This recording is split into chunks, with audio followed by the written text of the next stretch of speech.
आज page number है 454। ये हम बात कर रहे थे कल यहाँ 453 से कि जो इसके मोटिव्स थे मैक्स म्यूलर के, वो किस तरीके के थे जिसको आज तक भी हम समझ नहीं पा रहे। ये ही अब दूसरा पत्र कि कैसे मैक्स म्यूलर का वेदों का अनुवाद भारी रूप से निहित हेतुओं से प्रायोजित था, परंतु अपने अंतरंग निजी पत्रों के अलावा उसने ऐसा खुले तौर पर कभी भी प्रकट नहीं किया। ये चीज कि वो कितना हेविली मोटिवेटेड है, ये बात उसके पत्रों से ही पता चलती है। भी विवेकानंद जी तक को उस चीज का पता नहीं था। ऐसा ही एक पत्र उसने अपनी पत्नी को दिसंबर 1866 1866 में लिखा। मुझे आशा है कि अपना वह काम पूरा कर लूंगा, और हालांकि ये देखने के लिए मैं जिंदा नहीं रहूंगा, पर फिर भी मुझे विश्वास है कि मेरा यह संस्करण तथा वेद का अनुवाद आने वाले समय में भारत के भाग्य पर बहुत हद तक प्रभाव डालेगा और उस देश के लोगों के विकास को प्रभावित करेगा। यह उनके धर्म का मूल है, और उन्हें यह दिखाना कि वह मूल क्या है, मुझे लगता है यही उस सब का उन्मूलन करने का एकमात्र तरीका है जो कुछ पिछले 3000 वर्षों के दौरान उसमें से पैदा हुआ है। मतलब हिंदू संस्कृति के अंदर से यदि आप सारी चीज उखाड़ना चाहते हो, तो इसका तरीका है उसकी जड़ को उखाड़ दो, और उसकी जड़ है वेद। तो मैं इसके ऊपर जो काम कर रहा हूँ, उसको उसका परिणाम है वो देखने के लिए तो मैं जिंदा नहीं रहूंगा, पर ये जरूर मेरे को विश्वास है कि आने वाले समय में भारत का जो भाग्य है इससे प्रभावित होगा, और देश के लोगों का विकास है वो इससे प्रभावित होगा। अब आप बताओ कि इसका जो काम था वो क्या था। ये तो वेल मीनिंग तरीके से लोगों को लगता है अरे ये तो बहुत सुंदर काम है, जबकि ये देखो इसका पत्र कि उस सब को उखाड़ फेंकने का और कोई तरीका नहीं है। ये अपन ने तो रेफरेंस दिए हैं, आप इस किताब में जाके देख सकते हैं इसको। इस पत्र से 10 वर्षों पूर्व मैक्स मूलर द्वारा लिखे एक दूसरे पत्र से उसके क्रिश्चियन मिशनरी हेतुओं के विषय में कोई संशय शेष नहीं रह जाता। ये ब्रॉड इस आउटलाइन में हम बात कर रहे हैं कि कैसे ये सारी जातियों का कॉन्सेप्ट, वर्ण व्यवस्था का जो कॉन्सेप्ट है, प्रायोजित तरीके से इतने बरसों की, मतलब इतनी जो शताब्दियों की जो ये पीड़ा रही, दास्ता रही, सारे रूपों को कैसे छिन्न भिन्न प्रायोजित तरीके से करने का प्रयास किया गया।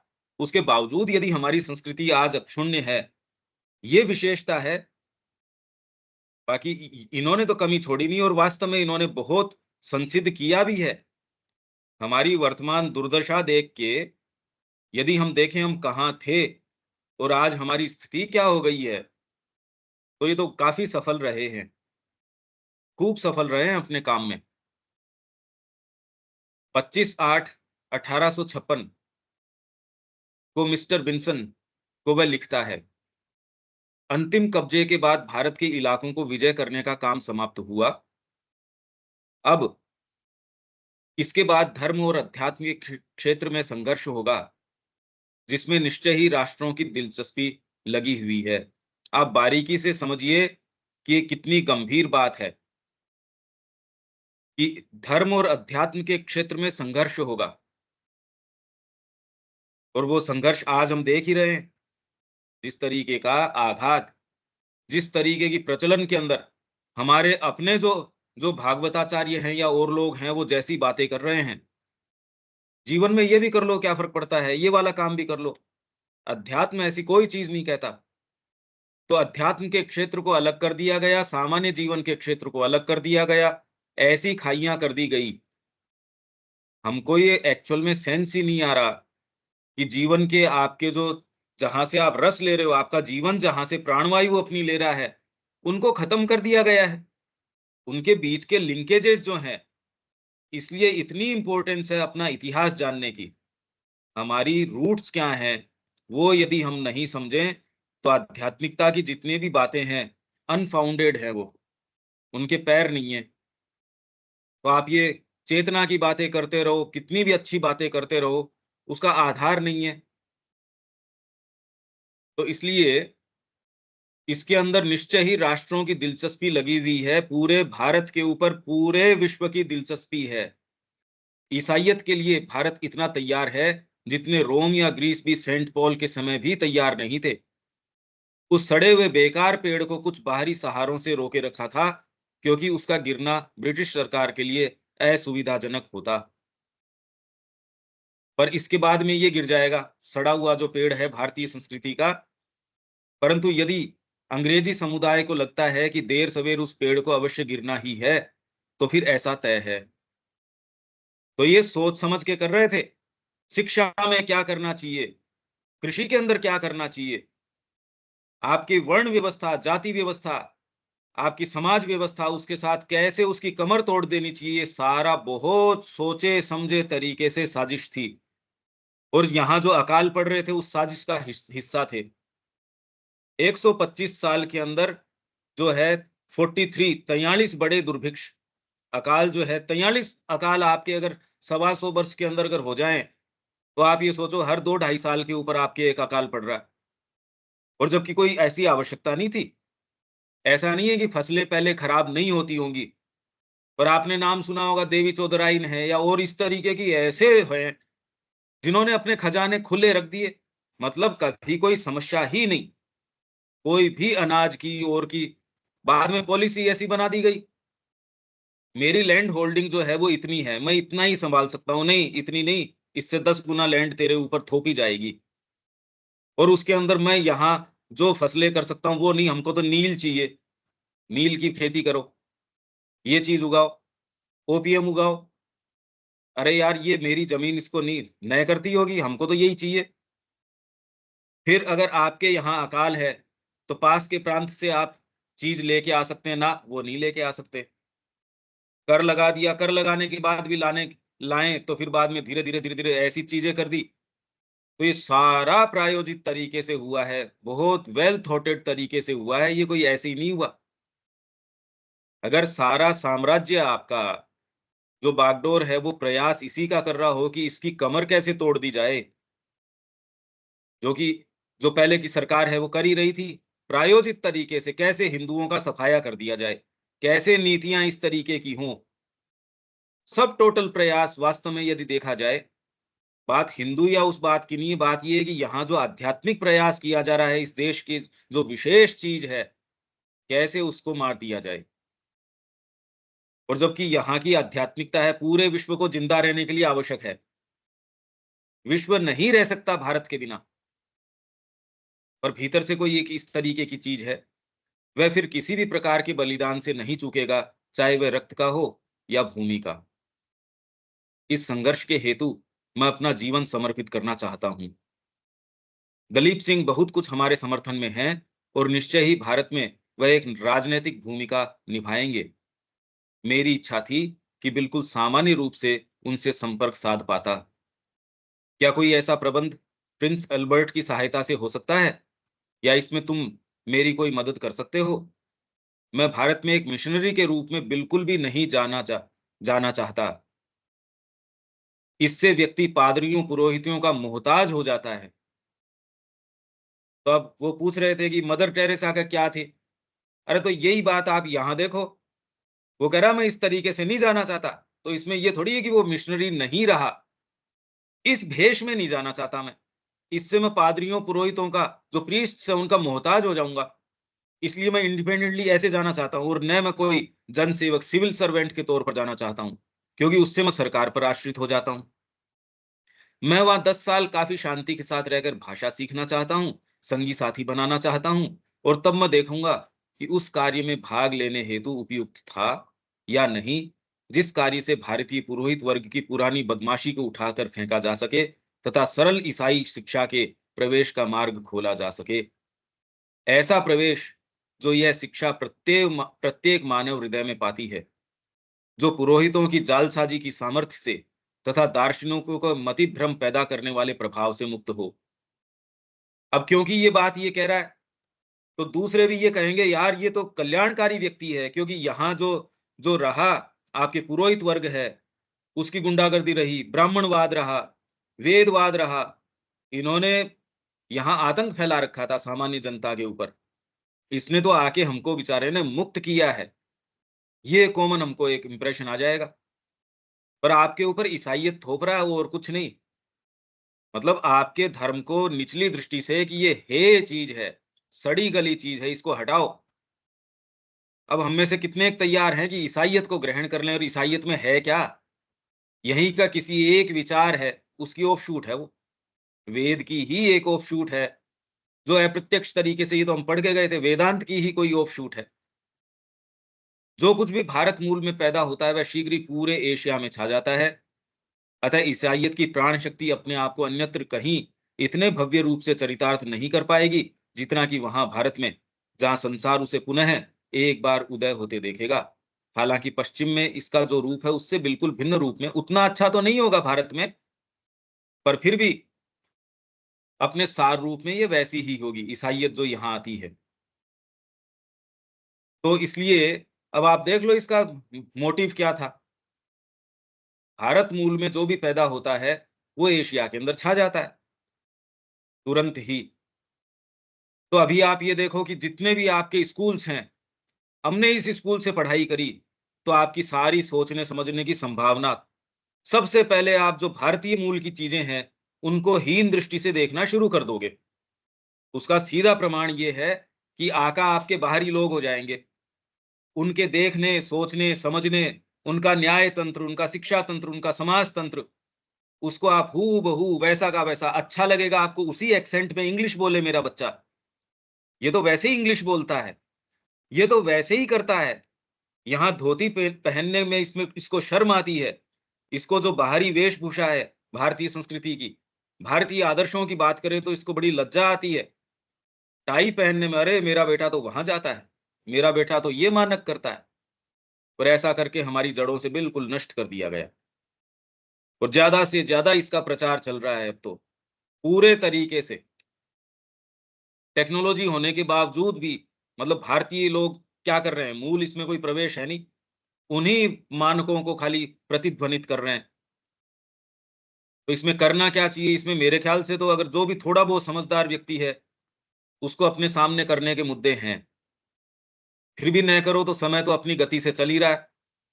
वो जिस दिन आपसे प्रश्न करेगा, वो प्रश्न बड़े बहुत भारी होते हैं, उसके जवाब देने पड़ेंगे। इसी प्रकार भारतीय शिक्षा प्रणाली को बिल्कुल योजनाबद्ध रूप से नष्ट भ्रष्ट किया गया। 1857 के विद्रोह से पहले ब्रिटिश अधिकारियों ने सक्रिय रूप से ईसाई मिशनरियों की धर्मांतरण की क्रियाओं को बढ़ावा दिया। इस रणनीति के पीछे न केवल धार्मिक कट्टरपंथी, अपितु उपनिवेशकारी, उपनिवेशकारी वहां लोगों को बसाना, उपनिवेश उसको बोलते हैं, निहित स्वार्थ शामिल थे कि वहां कोलोनाइजेशन, कॉलोनी बसाई जाए। धार्मिक कट्टरपंथी एक चीज है, जैसे मुस्लिम्स हैं और हैं। अब यूं तो ये कुछ कर नहीं सकते, तो डेमोग्राफिक इन्वेजन करो, इतने बच्चे पैदा करो कि ये हिंदुओं को कोई आवश्यकता नहीं है फिर बाद में वोट देने जाने की भी जरूरत नहीं है। आप ऑलरेडी मेजोरिटी के अंदर हो, वोट किस लिए देने जाओ? आप 100% भी वोटिंग करो हिंदू मिलके, तो भी आपको तो डेमोग्राफिकली इन्होंने जो है बिल्कुल सब्स्टिट्यूट कर दिया, आपको हटा दिया। इस संदर्भ में एक महत्वपूर्ण व्यक्ति था टीबी मैकॉले। मैकॉले की जो हम बात करते हैं 1800 से लेके 1859 59, एक शिक्षाविद जो भारत में अंग्रेजी शिक्षा लाने में और उस शिक्षा के साथ ही भारतीय शिक्षा पद्धति में यूरोपीय ईसाइयत के प्रति वरीयता का पक्षपात लाने में माध्यम बना। हालांकि मैकॉले को जिस तरीके से कोट किया जाता है, क्योंकि वो सही कोट नहीं किया जाता, तो जो भारतीय मूल के लोग हैं या जिनको कोई सेंस नहीं है, आपने कुछ कहा मैंने खाली शेयर कर दिया, उसकी ऑथेंटिसिटी जानी नहीं कि मैकॉले ने कहा क्या है क्या नहीं कहा है। तो जनरली मैकॉले के नाम से जो जो चीजें प्रचलन में है कि ये उसके भाषण है वहां संसद में उसने दिए थे, उसको हमको ओरिजिनल में जाके देखने की आवश्यकता है। तो 1947 में मिली स्वतंत्रता के बाद भी वही शिक्षा न केवल ज्यों की त्यों जारी रही है, बल्कि पिछले 2 दशकों में पूर्ण रूप से हावी हो गई है। मैकॉले की आशा थी कि उच्च सुसंस्कृत वर्गीय भारतीयों के बीच अंग्रेजी शिक्षा का प्रचार प्रसार ईसाइयत के प्रचार प्रसार में और इसके परिणाम स्वरूप ब्रिटिश राज का शासन स्थापित करने में अत्यंत सहायक सिद्ध होगा। और इसमें हम कोई उसके अलग नहीं है। हम भी अगर ध्यान आप दें, तो वो ही हमको मानक अच्छे लगते हैं। ध्यान दीजिए, आपको लगेगा वो ही जो उनके स्टैंडर्ड्स हैं, वो हमको अच्छे लगते हैं। मेरा बच्चा वैसी अंग्रेजी बोले, आहा! बड़ा प्रभावी है, वैसी ही पार्टियों में जा रहा है, वैसी चीज़ों में जा रहा है, वही रंग रूप है, वही वेशभूषा है, वही आचरण है, वही जीने का तरीका है, मकान का ढर्रा वही है, ढाँचा वही है। तो बिल्कुल आपको अलग से यूँ जेल में डाल के या यूँ गुलाम बनाने की आवश्यकता क्या है? आपकी संस्कृति के ऊपर, आपकी शिक्षा के ऊपर, आपकी सोच के ऊपर, मतलब आयुर्वेद लगता है दकियानुसी और वो कोई भी चीज़ आपको दे देंगे, वो चीज़ लगेगी प्रामाणिक, जबकि उनकी सारी चीज़ें बिल्कुल अनफाउंडेड है, कुछ भी नहीं है। आप इससे ही देख सकते हो, जो प्रचलन के अंदर है, उसमें वो रूप तो आपको लगते हैं कि भई ये तो बड़े इम्पोर्टेंट है। भारतीय मूल की जो चीज़ें हैं, क्योंकि हम प्रवेश कर ही नहीं पा रहे। उसके बीच में एक फ़िल्म इस तरीके की आ गई, एक कवरिंग ऐसी आ गई, वो भी इन्हीं का फैलाया भ्रम है कि भई इन ये तो दकियानुसी है, ब्राह्मणवाद है, ये वाद है, इन लोगों ने लिखा है। हम स्वयं प्रवेश कर ही नहीं रहे, हम में से कौन-सा है? हम कौन-सा कर रहे हैं? माँ श्री अरविंद की बात भी कर रहे हैं, तो हम में से कौन खोल के उसको डीपली ये देख रहा है श्री अरविंद कह क्या रहे हैं? कितने सत्र ऑर्गेनाइज़ कर लो, ये मूलभूत बात कोई करता ही नहीं। तो इसमें पसीने आते हैं। माँ की चेतना होनी चाहिए, माँ की शिक्षा होनी चाहिए, अच्छा लगता है ये बातें, इसमें ज़ोर क्या आता है?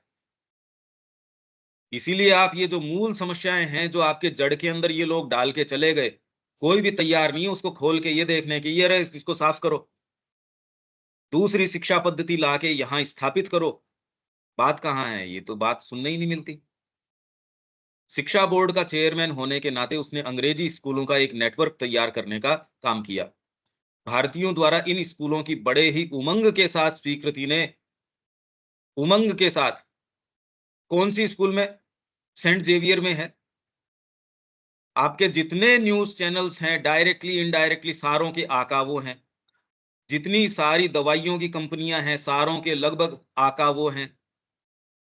आपके सब टोटल यहाँ व्यवस्था है, जाने-अनजाने, डायरेक्टली, इनडायरेक्टली सारी वहीं से प्रेरित हैं।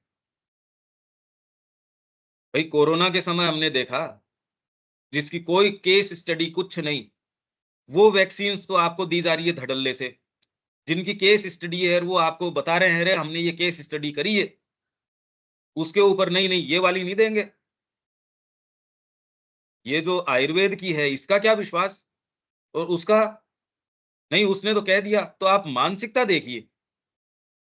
ये मानसिकता जो है, ये एक एक जो दास है, जो स्लेव है, उसकी मानसिकता है ये, कि वो हमारे आका जो भी टुकड़े फेंक देंगे, वो हमको स्वीकार हैं और उसको हम स्वयं ढो रहे हैं और दूसरों की बात छोड़िए।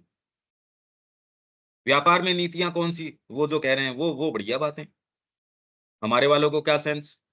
और हमारे वालों से ठीक भी कह रहे हो आप, कि जो प्रचलन में अभी जो दिखता है, उनमें तो कोई आशा नज़र आती नहीं। इसीलिए बार-बार मैं कह रहा हूँ कि भारतीयों से आप भारत की आत्मा की देखें, उससे कोई नहीं है।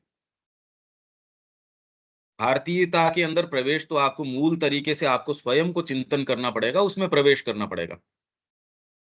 और ये एकमात्र श्री अरविंद के परिप्रेक्ष्य में कर सकते हो और तो आपके पास लाइट भी क्या है।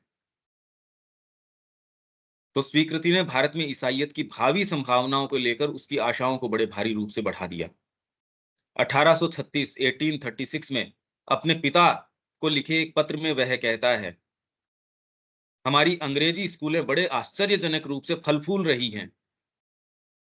सभी इच्छुक लोगों को हम शिक्षण प्रदान करने में मुश्किल अनुभव कर रहे हैं। मतलब इतनी डिमांड है कि हमारी स्कूलें उसकी आपूर्ति नहीं कर पा रही। मतलब हमारे अंदर यदि आत्मा हो तो आप ये देखो ये क्या कहा जा रहा है। मैकॉले अपने बाप को ये कह रहा है।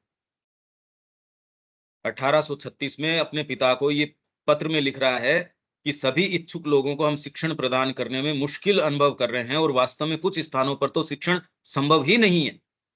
अकेले हुगली नगर में 1400 लड़के अंग्रेजी सीख रहे हैं। ये वहां बंगाल की बात हो गई। हिंदुओं पर इस शिक्षा का प्रभाव अनिष्टकारी है। और अब तो हम सोच समझ के भेज रहे हैं, हमारा बच्चा कॉन्वेंट के अंदर जा रहा है, हमारा बच्चा इसके अंदर जा रहा है।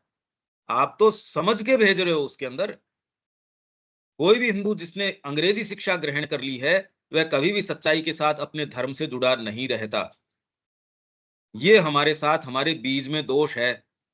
हम सारे बैठे हैं, इसको यदि सहर्ष स्वीकार करें, तो एटलीस्ट कम से कम आप अपने दोषों को समझ सकोगे कि आपके बीज में खोट कहाँ है, आपकी फसल क्यों नहीं अपनी पूर्णाहुति तक पहुंचती, क्यों अच्छा फल नहीं दे पाती?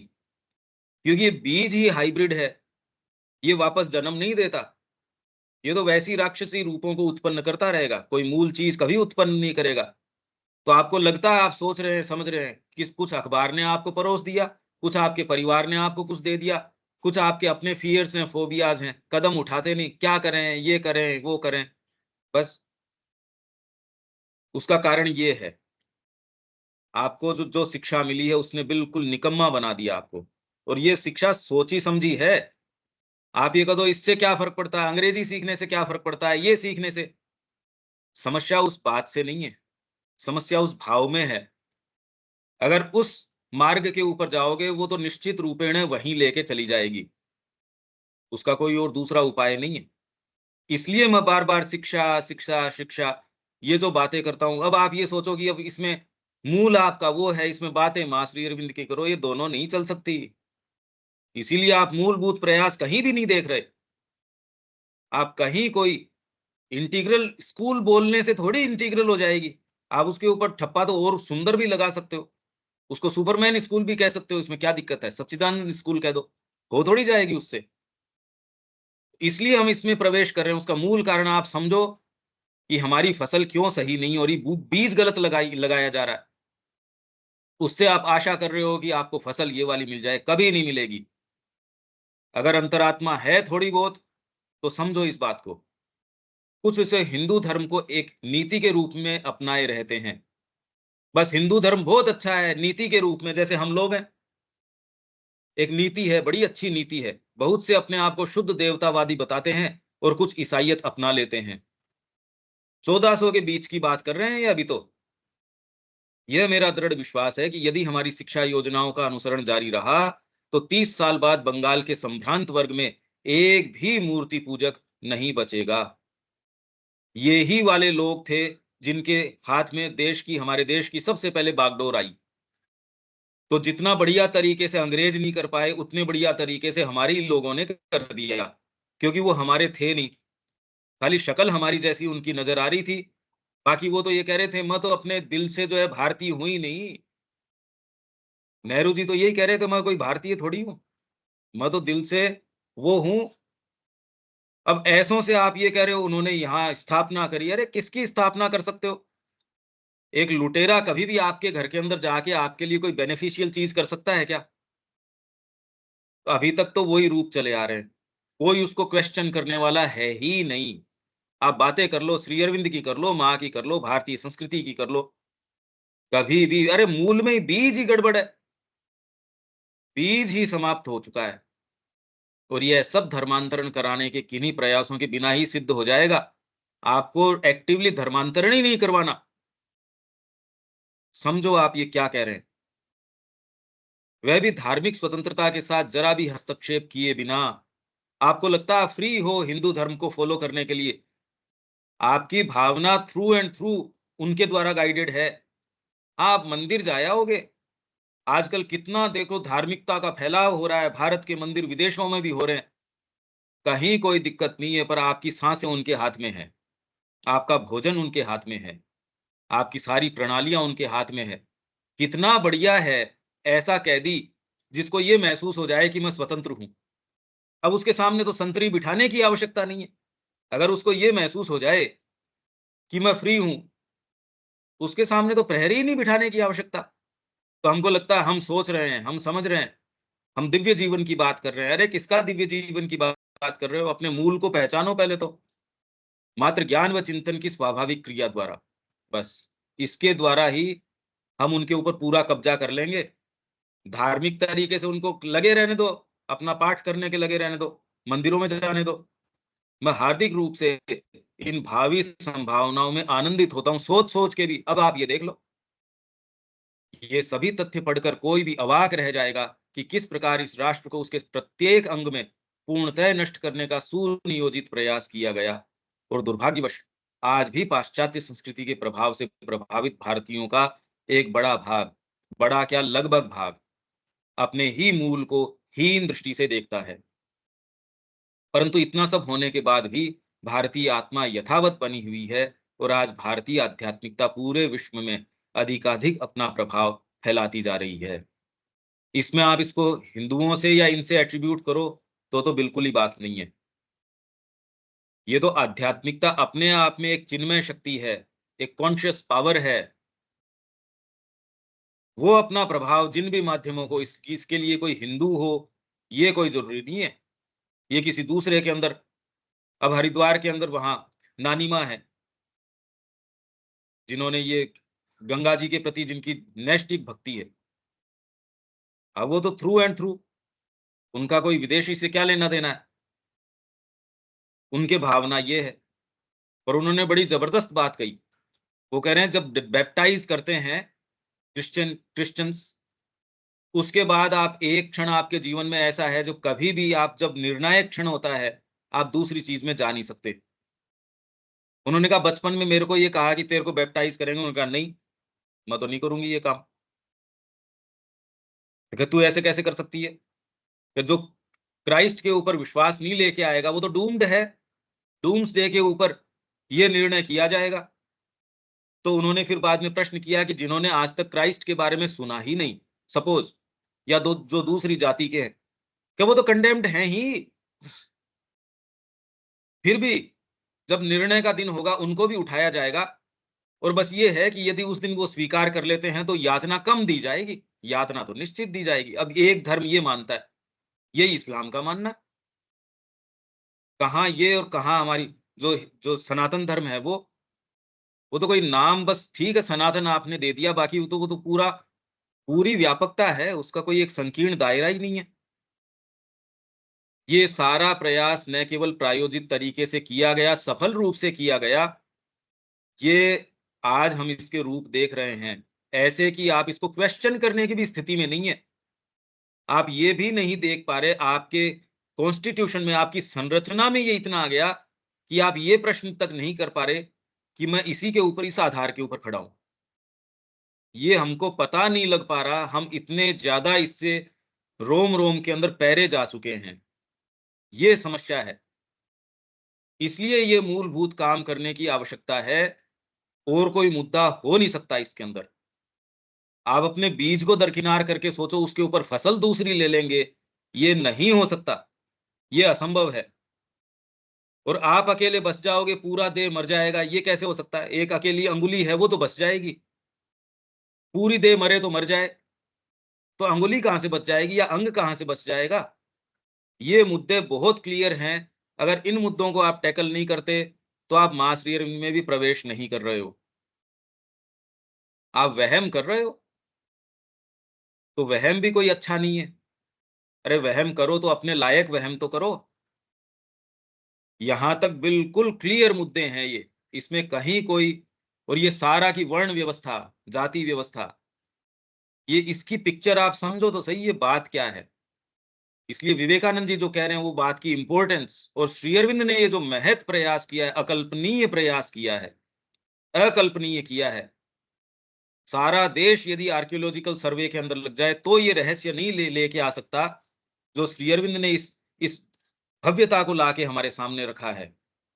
फिर भी उसको न स्वीकार करना हमारे पार्ट के ऊपर हमारा दोष है।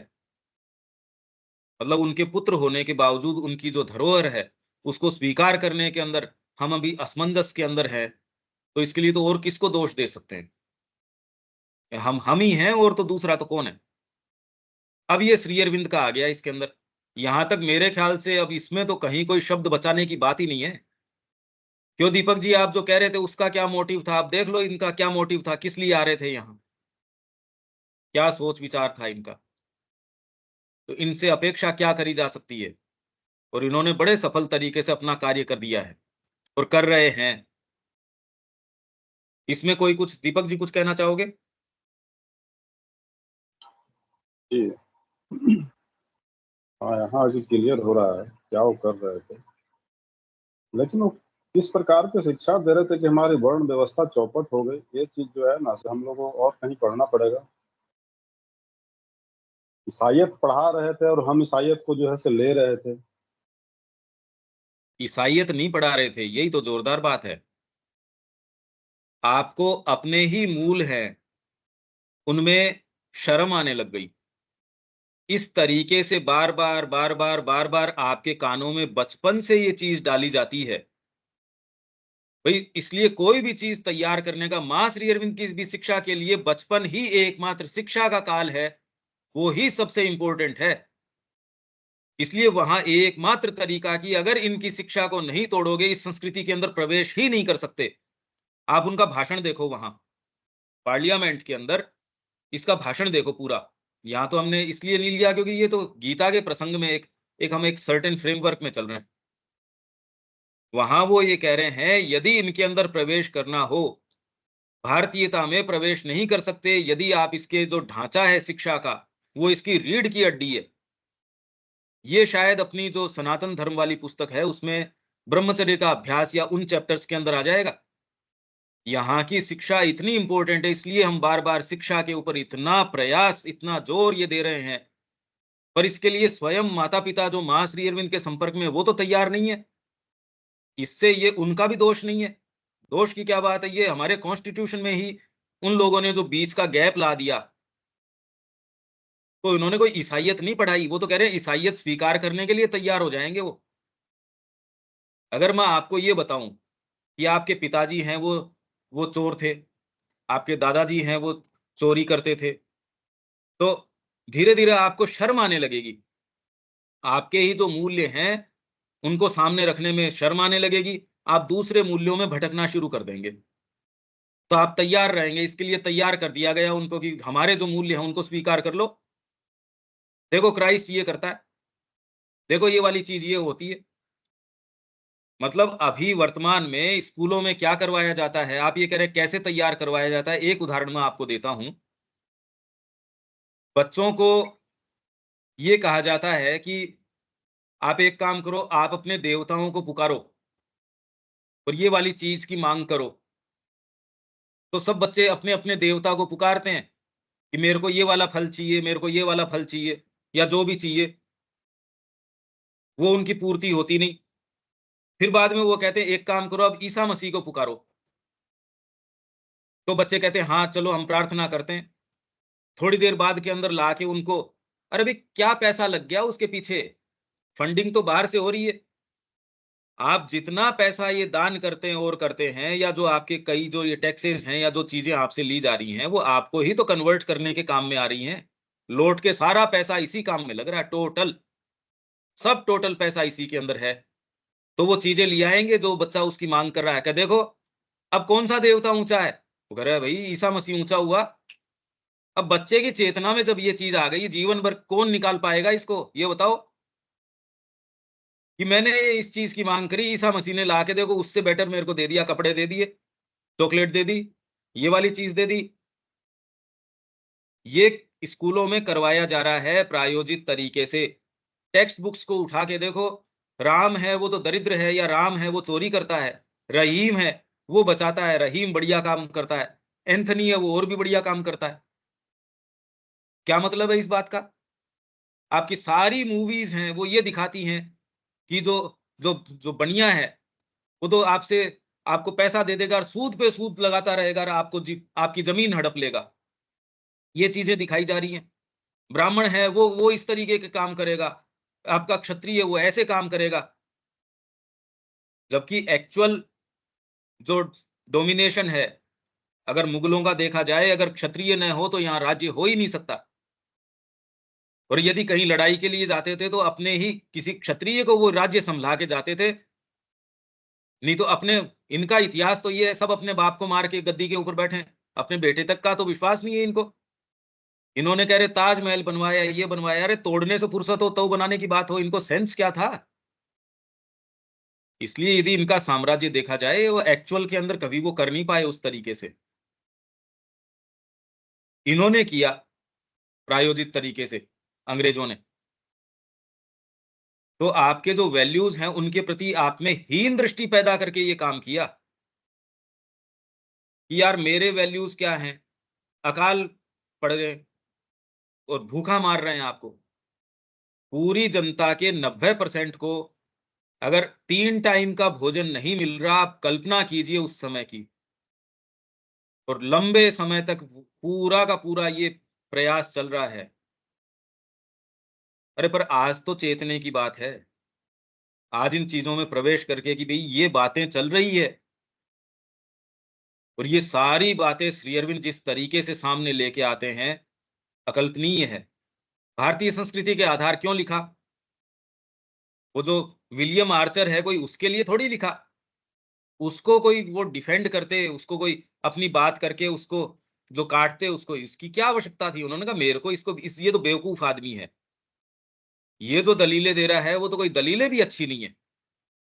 मैं तो खाली इसलिए डिफेंस ऑफ इंडियन कल्चर सबसे पहले उन्होंने लिखा।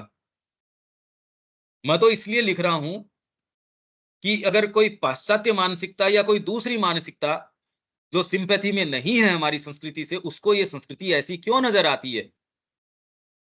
तो ये इसलिए नजर आती है।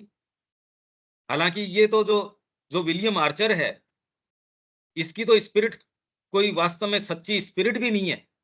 ये सच्चा क्रिटिक भी नहीं है। तो इसलिए इसको जवाब देने की तो आवश्यकता नहीं है। ये तो बाजार में पता नहीं कौन-कौन क्या-क्या बात करेगा, आप रुक के उसको जवाब थोड़ी देंगे।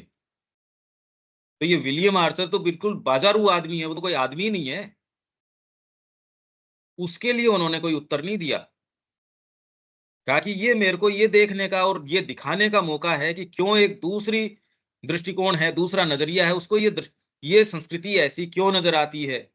और बड़ी कृपा रही कि उन्होंने हमारे जो जो चीज़ें हैं, हमारी संस्कृति है, इस सनातन धर्म का ढाँचा है, यहाँ की कला है, साहित्य है, संगीत है, स्थापत्य है, सब टोटल इस दृष्टिकोण से अब सारी डिटेल्स जो आज मिल रही है, नए-नए साहित्य आ रहे हैं, नई-नई खोजें आ रही हैं, वो सारी रखते हो, तो श्री अरविंद की बातें एकदम थ्रू एंड थ्रू, इनफैक्ट ये सारे भी मिला के वहां तक उस रहस्य तक नहीं जा पाते जो श्री अरविंद सामने लेके आ रहे हैं। आप सोचिए तो सही कि क्या लेके आ रहे हैं। तो जितना हो सके उसके अंदर जो श्री अरविंद ने कहा है, कम से कम एक बार सारे को पढ़ तो जाओ। एक बार सारे को कि ये कह क्या रहे हैं। सेंस तो आए नहीं, ये कितना कीमती जीवन है, ऐसे ही चला जाएगा। ये ऐसे किया दीपक जी कि उन्होंने वैल्यूज बचपन से ही आपकी चेंज कर दी। पहले उनके पेरेंट्स को भूखमरी अकाल से मार दिया, फिर उसके बाद उनके बच्चे को पढ़ा करके अपना काम पूरा कर लिया। वो तो लालायित थे। जी। श्री अरविंद के पिताजी तक भी आप ये देखो कि ये कहा कि छाया तक नहीं पड़नी चाहिए भारतीय संस्कृति की। तो श्री अरविंद ने कहा भी मेरे को दोनों चीजें मिल गई। एक पक्ष ऐसा था जो भारतीयता की मेरे ऊपर छाया तक नहीं डालना चाहता था। नाना पक्ष इस तरीके का है जो भारतीयता से रंगा हुआ। मेरे को दोनों चीजें मिल गई। तो ज्यादा दूर जाने की तो बात ही क्या है। आप ये देख सकते हैं कि किस तरीके से वहीं एक सुभाष चंद्र बोस वहां जाके और उन्होंने परीक्षा पास करी। पास करके नहीं तो वहां कौन उनकी सिविल सर्विसेज के अंदर पास कर सकता है। इन्होंने जाके थोड़ी समय में पास करी, यहाँ आके चिट्ठी लिख दी, मैं तुमको खाली ये दिखाना चाहता हूँ, मेरे को तुम्हारी नौकरी नहीं करनी। मैं ये दिखा सकता हूँ कि भारतीय कैपेबल हैं। उनके पिताजी तो बहुत ज्यादा नाराज हुए कि ये तो तूने अपराध ही कर दिया। यही भाव यदि आप योगानंद जी के पिताजी को देखो, रेलवे में नौकरी करते थे, उन्होंने कहा अरे तेरा कल्याण कर आया मैं, साहब लोग हैं उनसे हाथ जोड़ के तेरी नौकरी पक्की करके आया हूं। आप दूर क्यों जाओ, ये तो जो हमारे ग्लेयरिंग एग्जाम्पल्स हैं उनकी देखो। भाई श्री अरविंद के पिताजी सुभाष चंद्र बोस, उस आदमी में एक के अंदर ये बात थी, कह रहे मैं ये तुमको दिखाना चाहता हूं कि तुम्हारी यहां आके थोड़े से समय के अंदर क्या परीक्षा है तुम्हारी। मेरे को तुम्हारी नौकरी से मतलब नहीं है, मैं तो ये दिखाना चाहता हूं कि तुम्हारी दकियानुसी बातें हैं। पास करके आ गया। तो ऐसा लगता है अरे व्यक्ति है, यहाँ कोई तो है, जिंदा है, नहीं तो मुर्दे हैं, बात किससे करो? हम क्या करें, हम ये करें, वो करें। आदमी है ही नहीं वहाँ, उनकी तो मरी हुई आत्माएँ हैं। वो कहता है अरे मैं तुमको ये दिखाने आया हूँ, तो आदमी के अंदर गौरव आता है ये साहस आता है कि ये किया जा सकता है और उनमें तो कुछ है ही नहीं, कुछ भी नहीं है उनमें। फिर भी उनकी ट्यून पे हम डांस कर रहे हैं, तो भारतीय संस्कृति में क्या वैभव होगा ये समझो। ये बात समझो कि जो एक खोटा सिक्का है, वो आपको प्रभावित किए हुए है, तो जो एक्चुअल आपकी सोने की मोहर है, वो क्या रहेगी? ये बात समझो। तो जो श्री अरविंद कह रहे हैं, वो स्वयं जो है परमात्मा स्वयं कह रहे हैं ये बात। हमारा प्रवेश नहीं है, तो हम प्रयास कर रहे हैं, अरे प्रवेश करो इसके अंदर। देविका जी कुछ कहना चाहेंगे? पंकज भाई, मैं कह रही थी कि जो हमारा जो कॉन्स्टिट्यूशन है अभी हुँ, प्रेजेंट, तो उसमें भी ये है कि जो माइनॉरिटी रिलीजन्स हैं वो अपना स्कूल खोल सकते हैं, जैसे क्रिश्चियंस और ये मदरसास। बट हिंदूज को ये परमिशन नहीं है, जहां तक मेरे को इन्फॉर्मेशन है। तो वो ये भी कोशिश कर रहे हैं, उनकी डेफिनिशंस कोशिश कर रहे हैं चेंज करने की, इसीलिए मैं बार-बार ये कहता हूँ, आपने ध्यान दिया होगा कि क्या ऐसी शिक्षा आगे जिस तरीके की नीतियाँ हैं, क्या संभव हो पाएँगी? मैं यही तो बार-बार आपके सामने एक चिंता जताता हूँ।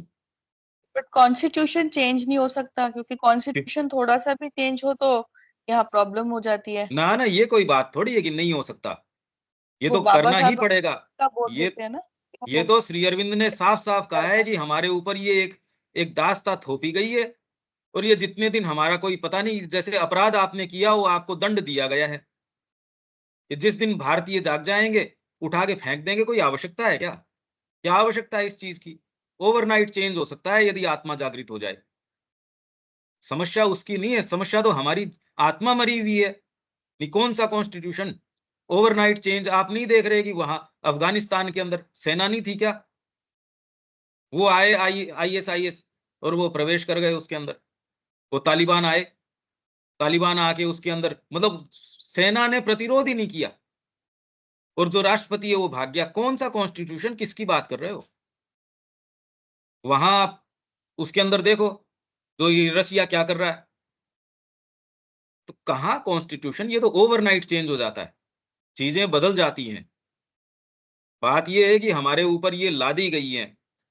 क्यों ये दास्ताँ लादी गई है, ये एक समझने की बात है। इसको उखाड़ फेंकने की बात है, ना कि इसको ग्लोरीफाई करने की बात है। तो ठीक कह रहे हो आप। ये प्रश्न ही तो नहीं कर रहे हैं हम। तो जब ये ही प्रश्न नहीं कर रहे, तो फ्रेमवर्क तो आपको दूसरे प्रदान कर रहे हैं। ले बेटा इतनी दूर है, ये तेरा दायरा मैंने बना लिया, खेल ले इसमें। तो आपकी सीमा तो ऑलरेडी तय कर रखी है। आप कहाँ दिव्य जीवन की बात कर सकते हो, कहाँ कोई अच्छी बात कर सकते हो। वो तो जितनी आपको छूट देते हैं, उतनी कर लो बस। मूल बात तो यही है। हाँ, ठीक कह रहे हो देविका जी आप। हाँ जी। और मैं खुद भी मतलब मेरी सारी पढ़ाई क्रिश्चियन स्कूल में हुई है, प्रॉपर कैथोलिक स्कूल में। तो ये चीज तो हमने भी देखी है कि जैसे बचपन में हम किसी को नमस्ते नहीं करते थे, ऐसा हुँ। लगता था नमस्ते और हाथ जोड़ के नमस्ते करना ये तो बड़ी जैसे पुरानी सी बात है। हाँ, तो आउटडेटेड सी हमेशा चीज़ है। Good evening, good morning, outdated. हाँ, हाँ। ये गुड मॉर्निंग, गुड आफ्टरनून, चाहे कोई भी हमें मार्केट में मिल रहे हैं बड़े, नहीं तो और हम ये ज़ोरदार बात ये है कि देखा यहाँ तो करते हम बात कर रहे हैं, आप जिसको सो कॉल्ड बड़ी सिविल सोसाइटी या उसमें जाओगे, आप देखो आपकी चाल बदल जाएगी। आप वैसे ही बोलना शुरू कर देंगे, अरे! ऐसे एटिकेट से बैठना चाहिए, ऐसे ग्लास उठाना चाहिए और वो सारे एटिकेट्स किसने सिखाए? हमारे आकाओं ने सिखाए। आप जाओ बम्बई वगैरह के अंदर या ऐसी पार्टियों के अंदर, अरे! ऐसे हैं। थोड़ी, तेरे को अच्छा भी नहीं लग रहा तो भी डायरेक्टली थोड़ी कह सकता है। ऐसे घुमा के बोलो, ऐसे करो, अरे यार! ये अब कहाँ कहाँ आ गए हम? ऐसे सुंदरता से बोलो, ये करो, ये कोई एटिकेट्स हैं क्या? बिल्कुल। और इंग्लिश भी हमारी बाद में जाके, जैसे बॉम्बे भी काफ़ी साल रही हूँ मैं और हाई सोसाइटी में, तो हुँ, वहाँ पे इंग्लिश भी चेंज हो जाती है। जो हाँ, हमारी इंग्लिश है वो डिफरेंट है, बट वहाँ बीच में हाँ, बैठो तो वहाँ पे उन्हीं की जैसे फॉरेन की इंग्लिश हम बोल रहे हैं, हाँ, जो बिल्कुल, तो एप्ट भी नहीं है कि वो डायलेक्ट यूज़ करना। बिल्कुल, बिल्कुल, यही तो मैं कह रहा था। तो देखी हुई है। बिल्कुल, मैं यही कह रहा हूँ। और उन्हीं का और तरीका अगर आपको हिंदी चाहे में वहाँ बात करें तो बस फिर आप ये तो तो देख हो गया कि ये तो बिल्कुल ही पिछड़े लोग हैं। हाँ, हाँ, वो आपको चाहे मुँह पे नहीं कहेंगे पर देख के आपके साथ व्यवहार उस तरीके से का सा करेंगे कि कोई गरीब आदमी आ गया हो। अरे यार! इसको मतलब अंग्रेज़ी नहीं आती। ओहो! तो साथ में देख के कानाफूसी करेंगे, मुस्कुराएँगे और वही कोई आप वेद की, गीता की इनके आपके अगर बैग के अंदर गीता निकल गई, अरे! ये तो बिल्कुल बिल्कुल कौन-सी शताब्दी में जी रहे हो? धीरे से बोलेंगे आपको। कहाँ जी रहे हो? अरे! ये तो आप तो 2 दिन में रंगे जाएँगे वहाँ जाके। तो ये कहे कैसे उनको सिखाया? ऐसे सिखाया। आप जाओ सोसाइटी के अंदर, आप अपने वैल्यूज़ माँ श्री अरविंद की बात करने का स्थान तो नहीं है, कह तो नहीं सकोगे। आपको लगेगा अरे! आज की सोसाइटी के साथ कदम मिलाने के लिए ये करना। अरे! कदम किस लिए मिलाने हैं? उसमें है क्या जो आप कदम मिलाओ उनके साथ? भई टोटल फ़ॉल्सहुड है। आप कहो मेरा बच्चा यहाँ पढ़ के मेन स्ट्रीम में कैसे आएगा? तो वो तो वैसा ही पूछना है कि आप जो है क्योंकि मेरा बच्चा यदि मनुष्य बन जाता है, वो गधा दोबारा कैसे बनेगा? अरे! नहीं बनेगा वो। अगर हम सफल हो गए इस चीज़ में तो आप वापस कैसे कर पाएँगे वो चीज़? और माँ-बाप ये कहते हैं उसके साथ कदम मिला के कैसे चलेगा? अरे! ये समाज तो अंधकार का समाज है। माँ श्री अरविंद कह रहे हैं हम एक नया समाज लाने की, जो सत्य के ऊपर आधारित हो, चेतना के ऊपर आधारित हो और हमारे लिए इसके पर्याय माँ और श्री अरविंद हैं। उनकी वाणी आपके हृदय में जो बोलती है वो करो, बस। संसार क्या कहता है या नहीं नहीं क्या कहता है, उससे क्या आफ़त आ रही है? तो आपने तो मैं जो ये बात कह रहा हूँ देविका जी आपने तो फेस करके देख ली ये चीज़। हाँ जी, बिल्कुल। तो आप समझ और रहे हैं कि यहाँ पे कितनी तो डीप पंजाब रूटेड चीज़ है ये। बिल्कुल और पंजाब में तो अभी गाँव के गाँव कन्वर्ट हो गए हैं हाँ, हाँ। क्रिश्चियनिटी में। नहीं, नहीं जो पंजाब की बात जितना है वो नहीं, सब कन्वर्ट हो गए हैं। पंजाब में तो चलो वो बॉर्डर स्टेट भी है, वहाँ तो जो मूवमेंट चल रहे हैं, यहाँ हम जहाँ हैं झुंझुनू के नज़दीक 15 किलोमीटर दूर या 7 किलोमीटर दूर ये काम हो रहा है गाँवों के अंदर। जहाँ कभी कल्पना से परे की हाँ जी, बातें हैं, पुस्तकें बाँटी जा रही है, उनको कन्वर्ट किया जा रहा है। बाकी स्टेट के स्टेट, सारे टोटल और किस लिए? कुछ टुकड़े डाल के तेरे को ये राशन कार्ड बन जाएगा, तेरे को हम ये वाली नौकरियाँ दे देंगे, थोड़ा-सा ये दे देंगे, जो तो बिल्कुल गरीब तबके हैं उनको इस तरीके से वो कुछ रेवड़ियाँ फेंक देते हैं। ये सारे काम चल रहे हैं। धीरे से उनको कुछ न कुछ उसको दे दिया जाता है। पूरी जो वहाँ की सरकार कैसे आई, वो देख लो आप पंजाब की। कौन-सा पैसा उसके अंदर काम में आ रहा है, कहाँ से फंडिंग हो रही है, तो आप इंटरनेशनली देख सकते हैं कि ये क्या खेल चल रहा है, कैसा खेल चल रहा है। हाँ जी। आपके यहाँ जो टीके लगाए जा रहे हैं, वो सारे के सारे वहाँ से और उसमें कौन से जीन्स डालने हैं, कौन सी क्या डालनी है, इस स्तर तक काम हो रहा है। आप सोच रहे हैं, ये बड़ी हार्मलेस सी चीज़ है, टीका लगवाया है। अरे! किसका टीका लगवाया है? पोलियो का टीका, इसका टीका। सारे के सारे टोटली वहीं से प्रायोजित हैं ये। कहाँ रोक लोगे आप? आधार क्या है आध्यात्मिक बात करने का? कुछ आधार नहीं है। इसलिए मैं ये कह रहा हूँ ये सारे सत्र ये सब बेमाने हैं यदि ये बातें हम न करें। और इसके लिए करने का काम बिल्कुल स्पष्ट है। यदि हम हिचकिचाते हैं इसके अंदर, तो समय जो है वो है बस। वो तो आपसे प्रश्न कर ही लेगा या प्रश्न करने का मौका देगा तो आप सौभाग्यशाली हो, नहीं तो आपको मौका भी नहीं देगा। ये हमारी एक्चुअल स्थिति है। ये हमारी वर्तमान स्थिति है। और इसके अंदर हमारा आश्रम भी है, वो कोई कोई अछूता नहीं है। पांडिचेरी में आप देखो अंग्रेजी बोल के वो कितना प्रो मॉडर्न वो दिखाने की और उसमें हिंदू जो चीज़ें हैं, उनके नाटक हैं, उनके सारी चीज़ें हैं, उनका जो एनुअल प्रोग्राम है, कहना नहीं चाहिए उसके अंदर वो वाली थीम्स लेके आएँगे, वो ही आजकल के मॉडर्न डांसेज़ हैं, उस तरीके के करेंगे और वहीं बैठ के लोग देख रहे हैं। वही अगर हिंदूवादी कोई थीम होगी, वो कहेंगे, "अरे यार, ये क्या है?" क्लासेस के अंदर यदि आप भागवत पढ़ाते हो, वो लाइब्रेरी में से हटा ना, ना, ये चीज़ नहीं। इसमें आप मार्क्स को पढ़ा सकते हो, इसमें आप ये चीज़ें पढ़ा सकते हो, भारतीयता की ये नहीं। तो आप ये देख सकते हो कि हम स्वयं इससे बहुत ज़्यादा आक्रांत हैं, हमारे ऊपर आक्रमण हो चुका है। अब इसके अंदर इंतज़ार करने की आवश्यकता नहीं है, पहले तो इसको समझने की आवश्यकता है, इसके लिए गंभीर रूप से कार्य करने की आवश्यकता है, जितना हम कर सकें। ये जितना कर सकें उतना तो डेफ़िनिटली। तो ये मुद्दे समझ में आ रहे हैं विवेक कि प्रैक्टिकल मुद्दे हैं। ये बातें ऐसी नहीं है कि हमने खाली अच्छी बात कर ली, लाइफ़ डिवाइन की कर ली, सावित्री की कर ली, मुद्दे अलग हैं ये। ये जब तक नहीं समझते, ये बातें भी नहीं समझ में आएंगी। इसलिए आप समझो कि श्री अरविंद को भगवान कृष्ण कह रहे हैं तो भी स्वीकार थोड़ी कर रहे थे वो उनकी बात। ये रहे इस देश की स्वतंत्रता। लास्ट तक भी, लास्ट दिन तक भी श्री अरविंद के ये था कि मेरे को अगर सुपरामेंटल आ जाता है, अपने भाई को लिख रहे थे, मैं तो योग में प्रवेश इसलिए किया कि मेरे को शक्ति मिल जाए और मैं देश की स्थितियों को बिल्कुल व्यवस्थित कर दूं। अब तन्मयता तो देखो, अगर हमारे गुरु की ये तन्मयता है, उनके प्रति यदि हम भक्त कहलाने लायक भी हों, तो हमको क्या करना चाहिए? हम इनफ इसमें मैच्योर हैं। हम क्या हैं क्या नहीं है वो छोड़ दीजिए, पर इतनी मैच्योरिटी तो क्या करना चाहिए वो तो दिख ही रही है। विवेक। हाँ भैया, करने वाली चीज तो नजर आ रही है। बिल्कुल स्पष्ट है। इसमें भाग भाग के फिर मैं उसी व्यवस्था का अंग बनना चाहूं, तब फिर बाद में ये लगता है। इसलिए कई बार जो अपने ये होता है कि तू बात तो कर रहा है मास्टर अरविंद की और तू उसी व्यवस्था का अंग बनना चाह रहा है, तो ये दो बातें तो नहीं चल सकती साथ साथ। ये उसके अंदर फिर बाद में असंगत चीज आ जाती है।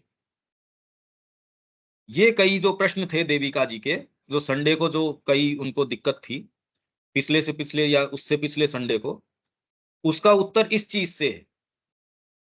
आप शायद रेफर कर पा रहे होंगे देविका जी मैं क्या कह रहा हूं। हाँ जी पंकज भाई। अब कुछ कुछ समझ पा रहे हो आपकी उसमें समस्या किस चीज में है? हाँ जी। यहाँ मुद्दा बहुत क्लियर है, इसमें कहीं कोई गुंजाइश है ही नहीं कंफ्यूजन की। हाँ, आपके रिसोर्सेज लिमिटेड हो सकते हैं, ये माना जा सकता है। यार मैं क्या करूं, मुद्दा तो क्लियर हो ही सकता है। फिर जैसे वो है कि नामर्दी तो खुदा ने दी, मार मार तो कर, कॉन्स्टिट्यूशन मेरा जैसा है वैसा है, भी मैं क्या करूं? पर ये यार करना तो यही चीज चाहिए। इतना तो स्वीकार कर ही सकता है व्यक्ति, अरे नहीं नहीं करना तो यही चीज, इससे तो बहुत बड़ा फर्क पड़ जाएगा। कम से कम भ्रमित तो न रहें, इन्हीं करने लायक काम तो ये है या ये है। अब मैं आगे पढ़ता हूँ। रविकांत जी आपकी कोई बात है तो आप बोल दीजिए।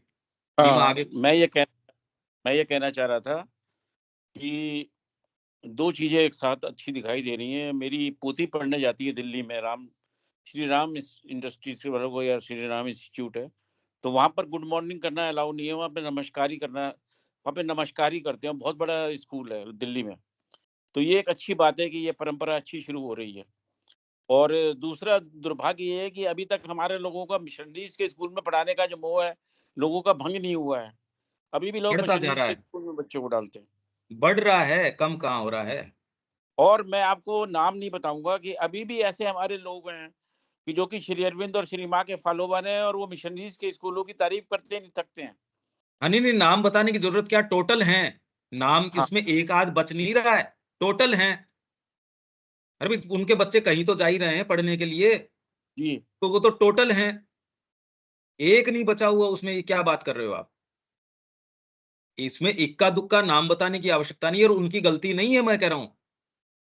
हाँ, इतनी है कि भाई श्री अरविंद के संपर्क में आने से ये तो समझो कि वो क्या कह रहे हैं बस। क्योंकि वो चयन करें कहां से भाई, फिलहाल समस्या भी तो ये है। अब मैं चयन करूं किसका, भूख लग रही है, मेरे को पता है कि सारा भोजन है सारा का सारा केमिकल का, मेरे पास ऑप्शन नहीं है, तो हम ऐसी स्थिति में आ गए जहां हमारे पास ऑप्शंस भी नहीं है। तो मैं तो ये कह रहा हूं कि हमारे जो ग्रुप को पहले तो इसके ऊपर आना चाहिए कि ये खड़े होके सामने ये एक विकल्प प्रदान करें। मेरे जीवन का क्या होगा, मेरे परिवार का क्या होगा, अगर आप इसी में लगे रहेंगे तो आपका परिवार क्या, ये देश ही नहीं बचेगा। अच्छी बात ये है कि ये मास रीरविल ने थाम रखा है। बुरी बात इसके अंदर ये, इसका मतलब ये नहीं कि हम तामसिकता के अंदर पड़ जाएं। अगर हम कहलाना चाहते हैं कि माँ हम तेरे हैं, तो हमको चयन करना पड़ेगा। ये चयन हमको निश्चित रूप से करना ही पड़ेगा। तो ठीक कह रहे हो आप इसमें। सारे ही लोग ये तो कौन है जो आप में से नहीं देख रहा, सारे ही देख रहे हैं।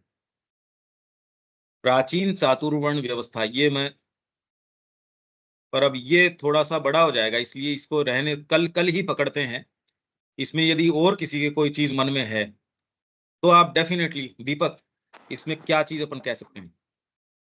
नहीं, खाली जैसे अभी रविकांत जी बता रहे थे कि नमस्कार या कुछ ऐसे अभिवादन चेंज करना या खाली ये करना, ये तो एक बहुत छोटी-सी एक हिस्से की चीज़ है। हाँ, इसके ठीक है। अलावा जो अप्रोच टुवर्ड्स एजुकेशन है, जो अपने हाँ, चीज़ें की है, उसकी बात ही एकदम अलग है। अपने हाँ, हर आदमी के सामने नज़र में जिसके पास ज़्यादा पैसा है, वो बड़ा आदमी है, हाँ, जिसके पास बड़ा फ़ोन है, वो बड़ा है। आप हुँ, अगर कोई बदमाशी करते हो तो आपको काम से वंचित कर दिया जाएगा, आपको साइड में बिठा देंगे, मतलब आपको ज़्यादा काम करना पड़ेगा, है ना? मतलब बच्चा अगर कोई होमवर्क पूरा करके नहीं आया, तो उसको बोलेगा as a punishment you have to do double homework. जबकि हुँ, ये एटीट्यूड गलत है। बच्चे को ये करना कि भी तेरे को होमवर्क ही नहीं दिया जाए, मतलब काम करने का आनंद जो होना चाहिए, उससे वंचित कर देना, उसको काम करने को छोटा बता देना, जो हाथ का काम कर रहा है, उसको मतलब an number of things are there. खाली ये हाँ, सिंपल बोलना या अपने त्योहारों में अपने दिए जला देना, हम मतलब 25 दिसंबर को हम कैंडल नहीं जला करके हम दिवाली पे दिए जला दिए, हमने मेहंदी मारना हमने चालू कर दिया, तो ये सब तो क्या है कि बहुत ऊपरी ऊपरी सरफेस की भी चीजें बिल्कुल, नहीं है वैसे देखे तो। बिल्कुल, जो इनके बिल्कुल। पीछे जो मोटिव है, जो उनके पीछे जो एक एक चीज है, उनकी बात करें तो वो तो बहुत ज्यादा है। और हाँ, उसके पर लिए कोई मिशनरी स्कूल अलग इसमें नहीं है। नहीं, सही बात है। पर मैं ये ये कह रहा हूँ इंडियन कि कोर्स ही बाकी है। आज विचित्रता तो इस बात में है कि ये करना भी हमको कितना बड़ा लग रहा है।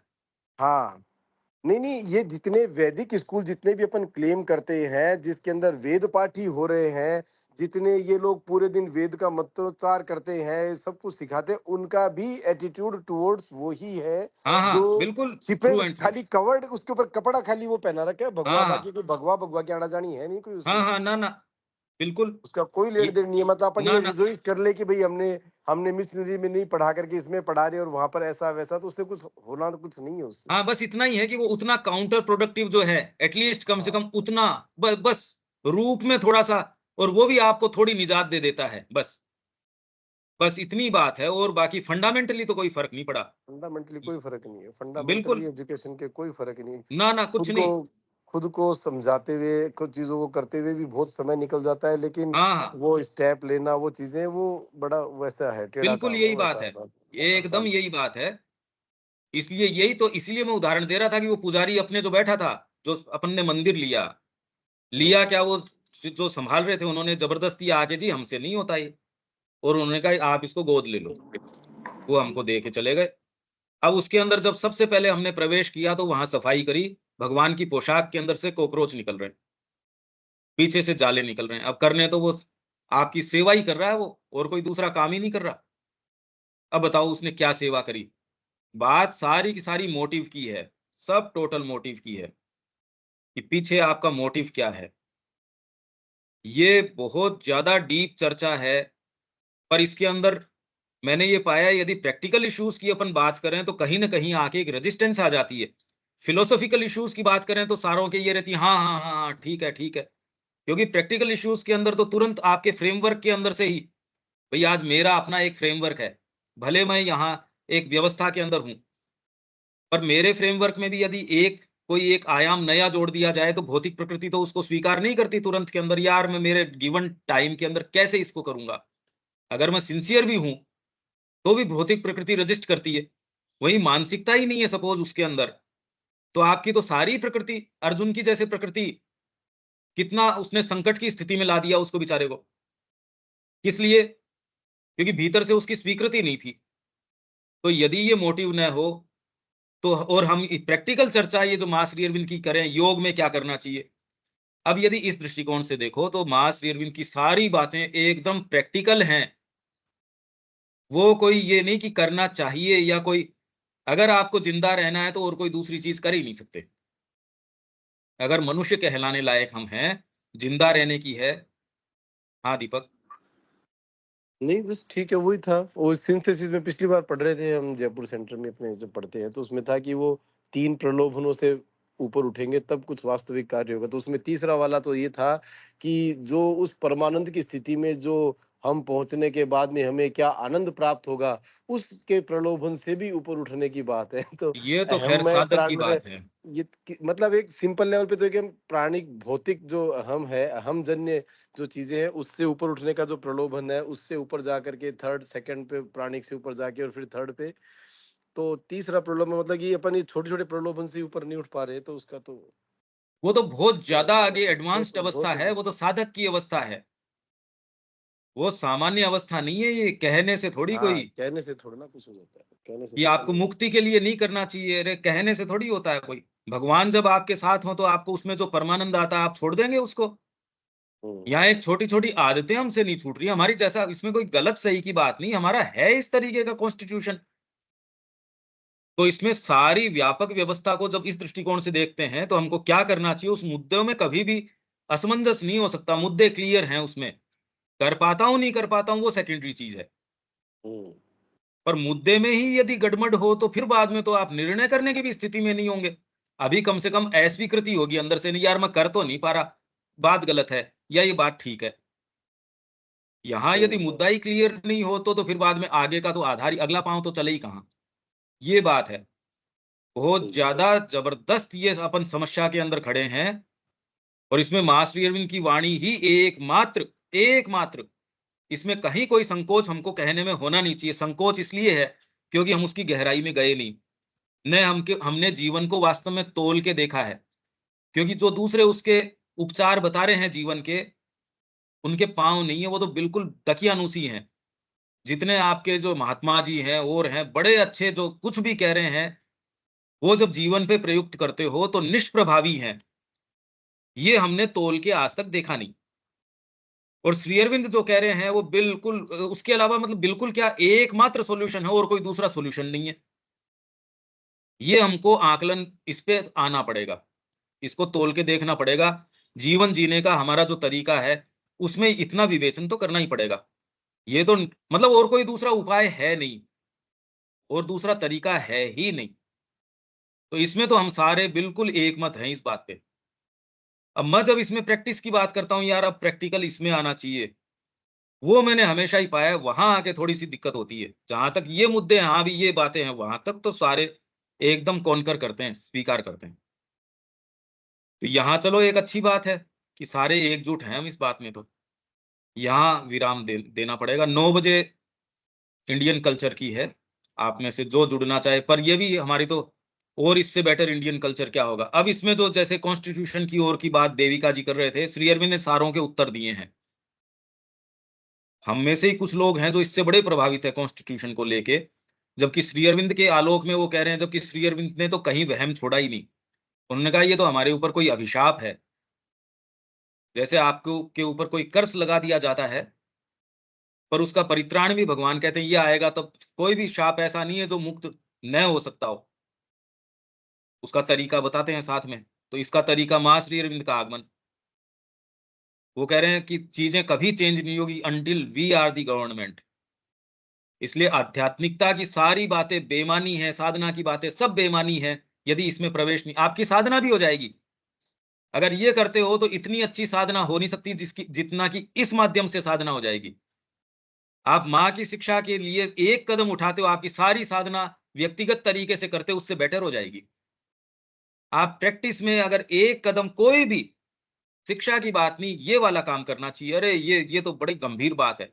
जो आपको रुचे उसमें यदि एक कदम उठाते हैं तो साधना की सारी पद्धतियां करके भी उस परिणाम पे नहीं पहुंच सकते थे जितना कि इससे हो जाएगी। ध्यान से नहीं हो सकता, चिंतन से किसी से वो नहीं हो सकेगा जो कि इससे हो जाएगा। ये बहुत ही ज्यादा पोटेंट चीज है यदि कोई कर सके या उसमें पहले करने का भाव आ सके। और कोई अलग से साधना क्या होती है, अलग से ध्यान क्या होता है, चिंतन क्या होता है? ये कर्म तो उसका परिणाम है आपके ध्यान का। ध्यान अगर उस पे नहीं पहुंचा रहा तो वो ध्यान क्या काम का है? ये मुद्दे बहुत क्लियर हैं। इसमें कहीं कोई संदेह हो ही नहीं सकता। ये सारी बातें जो है आप इनको कितने लोगों को पहुंचा सकते हो उनके पास पहुंचाइए। रात दिन इस काम में लगिए जो मां श्री अरविंद के संपर्क में लोग आए ये चीजें समझें। ये विश्वास तो हो ये किया जा सकता है। अभी तो बेचारों को विश्वास नहीं है, मन में है, तकलीफ है। अरे इतनी तकलीफ भी नहीं है क्या? बहुत लोगों के बड़ी गहरी तकलीफ है और बताएं किसको? पता ही नहीं कि ये बताई भी जा सकती है क्या? पति अपनी पत्नी को नहीं बता सकता, पत्नी पति को नहीं बता सकती कि वो है ही नहीं ओपनिंग उस तरीके की, उनको सेंस ही नहीं है। पत्नी को नहीं पता कि मेरे पति का इंक्लिनेशन है आध्यात्मिकता की ओर है, मर गया पति। बेटे को नहीं पता कि मेरे पिता का इंक्लिनेशन मां श्री अरविंद के तरफ है, क्या उन्होंने तो हमसे कभी बात ही नहीं करी। तो मैं ये कोई आपको कोई काल्पनिक उदाहरण नहीं, अपने सामने प्रत्यक्ष उदाहरण है इसके। वो ही नहीं बता पाते कि मेरी आंतरिक पुकार क्या है। यहाँ विराम देते हैं। 9 बजे आप लोग जो जुड़ते हैं वो तो जुड़ेंगे नहीं, कल तो मिलेंगे हम इस चर्चा को लेके। ठीक है? जय श्री मान। जय श्री